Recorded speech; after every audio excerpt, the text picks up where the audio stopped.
शिप्रा एक बहुत ही होनहार और अच्छी लड़की थी। वो अपने पति और घर वालों का बहुत अच्छी तरह ध्यान रखती थी। सवेरे सवेरे शिप्रा अपने और सास के लिए चाय बनाती है, पर अलग अलग। आपको ये तो नहीं लग रहा ना कि शिप्रा अपनी सास को खराब चाय पिलाती थी? अरे नहीं नहीं नहीं, ऐसी बात नहीं है। चलिए देखते हैं बात क्या है। ये मम्मी जी की बिना शुगर वाली चाय और ये मेरी चीनी वाली चाय। अब चलती हूँ बाहर और लड़ाती हूँ गप्पे। शिप्रा अपनी सास के चाय का कप उनके आगे रखती है और अपने सामने अपना कप। अरे बहू, तू साथ में बिस्किट लेकर नहीं आई? बिना कुछ खाए अगर मैं चाय पीऊंगी तो मुझे गैस हो जाएगी ना। अरे हाँ मम्मी जी, अभी लेकर आती हूँ। वो दिमाग से ना निकल गया था। बस 2 मिनट, आप चाय मत पीजिएगा, मैं आ रही हूँ, साथ में पियेंगे। जैसे ही शिप्रा किचन में बिस्किट लाने जाती है, मनीषा उसके कप को अपने कप से बदल देती है और फट से चाय पीकर खत्म भी कर देती है। आप चाय पी गई मम्मी जी? मैंने कहा तो था साथ में चाय पियेंगे सास बहू। अरे चाय ठंडी हो रही थी ना बहू, और तूने देर भी तो कितनी कर दी। अच्छा, अभी कुछ देर में राज उठ जाएगा, तो उसके साथ चाय पी लेना। मैं जा रही हूँ कमरे में। शिप्रा अकेले ही चाय पीने बैठ जाती है। जैसे ही वो पहली चुस्की लेती है, ये मम्मी जिना भी हद करती है। बताओ तो मेरी चाय पी गई, बिल्कुल भी परहेज नहीं कर रही है ये। अब अगर इनका शुगर बढ़ गया तो राज मुझ पर गुस्सा करेंगे। कुछ देर बाद शिप्रा नहा धोकर तैयार होकर आती है और नाश्ते की तैयारी में लग जाती है। तभी मुरारी कहता है, बहू आज हलवा बना लेना, अमावस्या है, भोग लगाना है। जी पापा जी, अभी बनाती हूँ। ये सही है, हलवा ही खा लूंगी भाई, गर्मा गर्म हलवा और साथ में पापड़। अब फिर मेरे लिए रोटियां मत बनाना बहू, ऐसे भी रोटी खाने का मन नहीं था मेरा। आपके लिए हलवा नहीं बना रही हूँ मैं मम्मी जी, हलवा सिर्फ भोग के लिए बन रहा है। और वैसे भी सुबह आप चीनी वाली चाय पी चुकी हैं, तो आज का आपका चीनी का कोटा पूरा हुआ। अब तो खाने पर भी रोक लगा देगी क्या? है? जिंदगी का कोई भरोसा नहीं है, और यहाँ मुझे चैन से खाने को भी नहीं दिया जा रहा। जिंदगी का भरोसा रहे इसीलिए ये सब हो रहा है मम्मी। और ये सब क्या बोल रही हैं आप? शिप्रा ठीक ही तो कह रही है, कुछ दिन परहेज कर लीजिए। 2 दिन बाद वैसे भी आपका शुगर टेस्ट करवाना है। अगर शुगर नॉर्मल रहा तो आराम से खाइएगा मीठा। मनीषा को बुरा ना लगे इसलिए नाश्ते के टेबल पर कोई भी हलवा नहीं खाता। नाश्ता करने के बाद सभी अपने अपने कामों में लग जाते हैं। राज और मुरारी दुकान पर चले जाते हैं और शिप्रा बाजार। अब बस मनीषा को मिल जाता है मौका और वो सीधा पहुंच जाती है रसोई में और फ्रिज खोलकर सारा हलवा चट कर जाती है। कुछ देर बाद हाथ में 2 थैली में सब्जी भरकर शिप्रा घर लौटती है। इतनी सारी हरी सब्जी, कोई मेहमान आने वाला है क्या बहू? ना आप वॉक करती हैं, ना ही मीठा छोड़ना चाहती हैं, तो ऐसे तो आपका शुगर कंट्रोल होने से रहा मम्मी जी। इसलिए मैंने सोचा क्यों ना आपके लिए स्पेशल जूस बनाया जाए, करेले, बीटरूट और गाजर का। उसी के लिए सब्जियां लाने गई थी। हर सुबह और शाम मैं आपको ये जूस पिलाऊंगी। इससे शरीर को फायदा भी मिलेगा और आपका शुगर भी कम हो जाएगा। अरे ये सब तो अपने पापा जी को पिला, वो पीता है ये सब, मुझे कड़वी चीजें पसंद नहीं है। मम्मी जी से अगर बहस करने जाऊंगी तो फिर से इमोशनल ड्रामा करेंगी। इससे अच्छा है कि मैं रोज जूस बनाकर राज को दे दिया करूंगी, वही पिला देगा मम्मी जी को। दोपहर के 3 बजे राज दुकान से घर खाना खाने आता है। ये लो करेली का जूस, मम्मी जी को पिला दो, क्योंकि मैं अगर उन्हें ये पिलाने जाऊंगी तो वो इस जन्म में तो इस जूस को पियेंगे नहीं। उनकी बहू के हाथ से ना सही, राजा बेटा के हाथ से ही सही। अरे पर क्यों पिलाना है करेले का जूस? मैं कह देता हूँ ना, मम्मी करेंगी कंट्रोल खाने पर। तुम्हें पता है आज सुबह जो हलवा मैंने बनाया था ना, वो पूरा मम्मी जी चट कर गई। अब तुम बोलो कितना कंट्रोल करूं मैं? मैंने सब सुन लिया बहू, तू मुझ पर चोरी का इल्जाम लगा रही है। मैंने नहीं खाया हलवा, तेरे पापा जी ने खाया होगा। हमारे घर में आपके सिवा कौन मीठा खाता है मम्मी? ठीक है, मेरी कसम खाकर बोलो आपने हलवा नहीं खाया। वही ना बेटा, हमारे घर में कोई मीठा खाता ही नहीं। अब हलवे में इतना घी पड़ा था, इतनी चीनी पड़ी थी, अब उसे कोई खाता नहीं तो बेकार हो जाता ना, इसलिए मुझे ना मजबूरी में खाना पड़ा। अच्छा, तो फिर अब जूस भी पी लो, मेरी भी मजबूरी है। नाक बंद करके किसी तरह मनीषा वो कड़वा जूस पी लेती है। फिर अगले दिन फिर से होता है मनीषा का शुगर टेस्ट, जहाँ रिपोर्ट में उसका शुगर आता है 350। और करो नौटंकी और फाको चीनी। मैं बाहर भी जाता हूँ ना तो मेरे प्लेट से रसगुल्ले उठाकर खा जाती है तुम्हारी माँ। और अभी 10 दिन पहले शादी में नहीं गए थे हम, हर स्टॉल से सारा मीठा तुम्हारी माँ घूम घूम कर खा रही थी। तो मैदे के नान से तो मिठाई अच्छी है ना, दूध और खोए की बनी रहती है। और ऐसे भी हर स्टॉल से मैं मीठा नहीं खा रही थी बेटा, तेरे पापा ना झूठ कह रहे हैं। मैंने तो बस सफेद रसगुल्ला खाया था, वो तो झेलने का होता है ना, पेट मजबूत करता है वो, और उसमें चीनी भी होती है मम्मी। सच में कभी कभी ना तुम बच्चों की तरह करती हो। अब मैं तुम्हारी मदद नहीं करने वाला, तुम्हें जो समझ में आ रहा है तुम करो शिप्रा, पर मम्मी का शुगर अब तुम्हें ही बैलेंस करना होगा।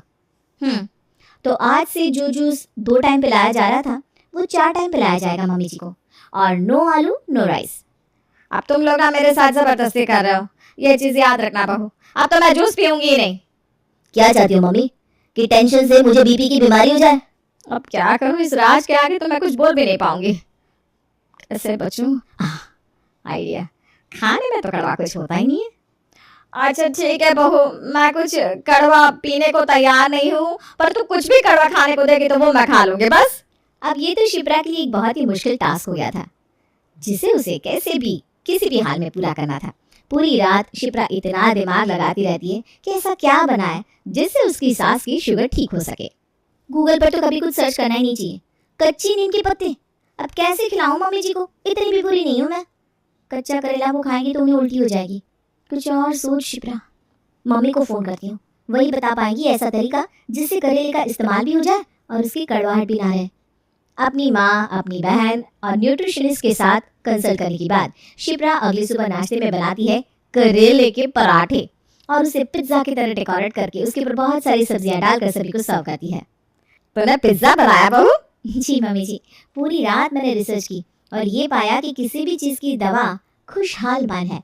मैं आपको कड़वी दवाइयाँ दूंगी तो उससे आपका मन और दुखी होगा और हो सकता है स्ट्रेस से आपकी शुगर और बढ़ जाए, इसीलिए मैंने पिज्जा पराठा बनाया। अरे वाह बहू, क्या नाश्ता दिया है तूने, मजा आ गया। और किसी को पता ही नहीं चलता कि शिप्रा ने करेले के पराठे बनाए थे। इसी तरह दिन बीतते जाते हैं और शिप्रा के बनाए पराठे पूरे मोहल्ले में फेमस हो जाते हैं।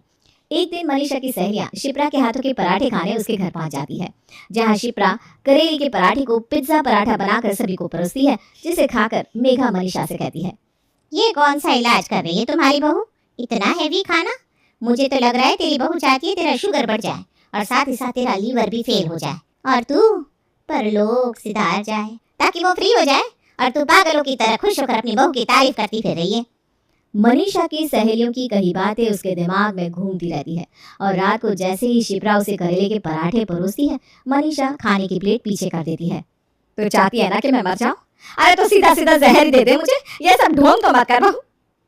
तू जानबूझ के मुझे ऐसा खाना खिलाती है इतना भारी ताकि मेरा लीवर फेल हो जाए। अरे आप मुझे 10 बातें सुनाती है मम्मी जी, पर मैं कभी कुछ नहीं कहती।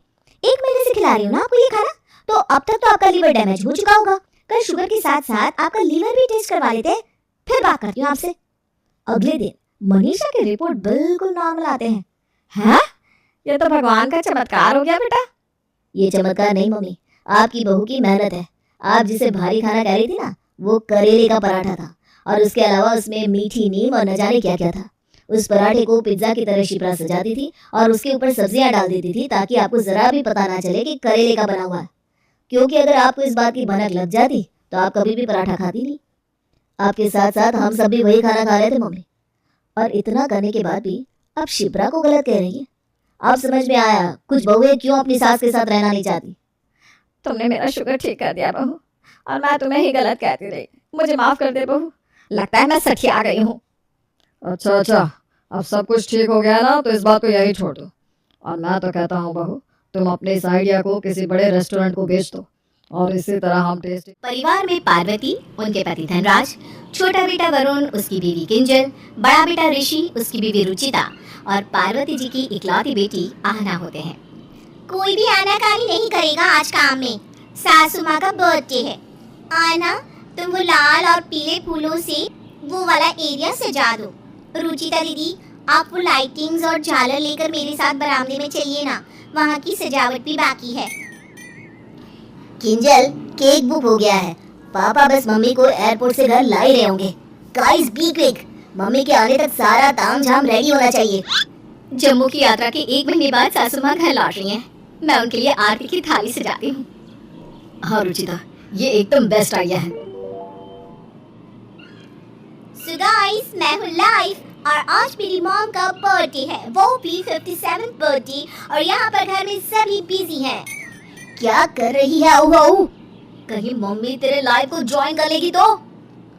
हाँ ना, सॉरी भाई। तभी अचानक से घर के गेट पर एक गाड़ी आती है और सभी उत्सुक होकर गेट पर जाते हैं, इसी उम्मीद में कि पार्वती जी आई हैं। रुचिता दीदी, आरती की थाली ले आओ ना, लगता है सासू माँ आ गई हैं। सभी बेसब्री से गेट पर खड़े होते हैं, लेकिन गाड़ी में से पार्वती जी नहीं बल्कि किंजल की कॉलेज की सहेली निष्ठा बाहर निकलती है और किंजल की ओर भागते हुए उसे कस की झप्पी देती है। किंजू, माय डार्लिंग कैसे हो? निष्ठा, तू और वो भी दिल्ली में? हाउ? मेरी जॉब की पोस्ट शिफ्ट हो गई है और अब मैं दिल्ली की ब्रांच ऑफिस से ही काम करूंगी। तू जानती नहीं कि मैंने कितनी मेहनत से तेरे घर का एड्रेस ढूंढा है। इतनी मेहनत तो किसी पागल आशिक ने भी नहीं की होगी अपनी आशिकी में। तभी पार्वती और धनराज की गाड़ी भी गेट पर आ जाती है और घर की बड़ी बहू रुचिता पार्वती की आरती उतारती है और सभी उसे जन्मदिन की शुभकामनाएं देते हैं। जन्मदिन मुबारक हो सासू माँ, आपकी लंबी उम्र हो और सदैव ऐसे ही मुस्कुराती रहो। अब किंजल बहू, ये लड़की कौन है? नमस्ते अंकल जी, मैं किंजू डार्लिंग की बेस्टी हूँ। आई मीन आपकी बहू की सहेली निष्ठा। हम दोनों ना एक ही कॉलेज में थे और एक दूसरे को पिछले 10 सालों से जानते हैं, लेकिन इसकी शादी होने के बाद तो ये मुझे भूल ही गई। अब मैं ना दिल्ली में आ गई हूँ, देखना कैसे डेरा जमा के बैठती हूँ तेरे ससुराल में। हाँ चल अंदर, आज सासू माँ का जन्मदिन है। आई नो, देखा मैंने अभी सब कुछ। हैप्पी बर्थडे आंटी जी, आप इतनी सुंदर लग रही हो आज। हाँ, मैं मर जावा गुड़ खा के, नजर ना लगे आपको किसी की भी, सभी बुरी नजर वालों की ऐसी की तैसी। ओए होए, तू कब से सीख गई ये सब? क्यों बहन, तुझे क्या लगा? तुझे ही सब पता है। मैं भी एक घर की बहू हूँ, भले ही अपना ससुराल मुंबई छोड़ आई हूँ काम के सिलसिले में, लेकिन यहाँ आकर भी अपने संस्कारों को नहीं भूलूंगी। You get that? फिर सभी पार्वती का केक कट करते हैं और किंजल के इस खुशहाल परिवार को देख निष्ठा मन ही मन खुद से कहती है, इस किंजू को तो कितना अच्छा ससुराल मिल गया है। पार्वती आंटी और किंजू का रिश्ता मानो माँ बेटी की तरह है। वरुण और किंजू तो एकदम बेस्ट आइडियल कपल है। ननद से, जेठानी से, सबसे इसकी कितनी अच्छी बनती है। निष्ठा को किंजल से जलन हो जाती है और वो अगले दिन उससे मिलने कैफे में आती है। तब कल रात की पार्टी में सो अमेजिंग, मुझे बहुत मजा आया। हाँ निष्ठा, आई नो, अब सारे ससुराल वाले हैं ही इतने प्यार के पास, मायके की कमी महसूस ही नहीं होती। सासू माँ, ससुर जी, वरुण, रुचिता दीदी, ऋषि भाई, आना, you mean Ahu Ahu, right? हाँ, आना को सब प्यार से आहू आहू बोलते हैं। लेकिन किंचू एक बात को, तुम्हें नहीं लगता कि तुम्हारी सास यानी कि पार्वती आंटी तुमसे कम और तुम्हारी जेठानी रुचिता दीदी से कुछ ज्यादा ही प्यार करती है? हाँ? नहीं निष्ठा, ऐसा कुछ भी नहीं है। ऐसा ही है, तुमने देखा नहीं, कल जब वो जम्मू से आई तो उन्होंने तुम्हारी जेठानी के लिए इतने सारे गिफ्ट्स लाए और तुम्हारे लिए इतने कम और सस्ते वाले। वो ज्वेलरी, वो शॉल्स और वो फुटवेयर सारी जम्मू के ओरिजिनल ब्रांड्स में से हैं।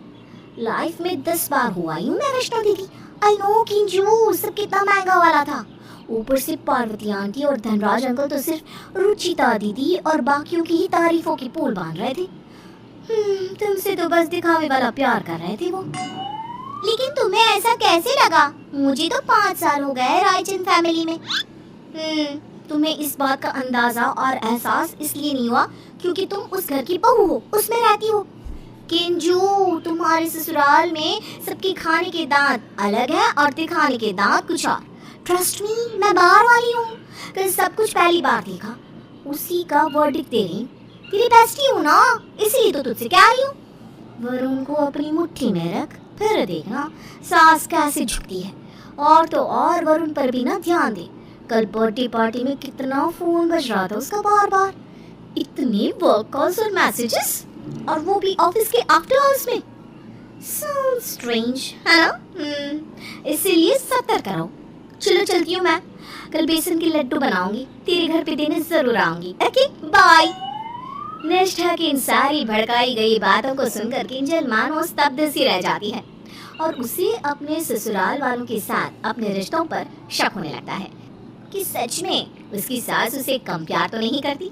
वो जब घर लौटती है तब देखती है, अरे रुचिता बहू, तुम वो भोग प्रसाद का काम रहने दो, कल तुमने बहुत मेहनत की है ना, आज सुबह तुम्हें अचानक से सर्दी ने भी जकड़ लिया है। जाओ जाकर आराम करो बेटा, किंजल बहू है ना, वो कर लेगी सब कुछ। ठीक है सासू, ठीक है सासू माँ।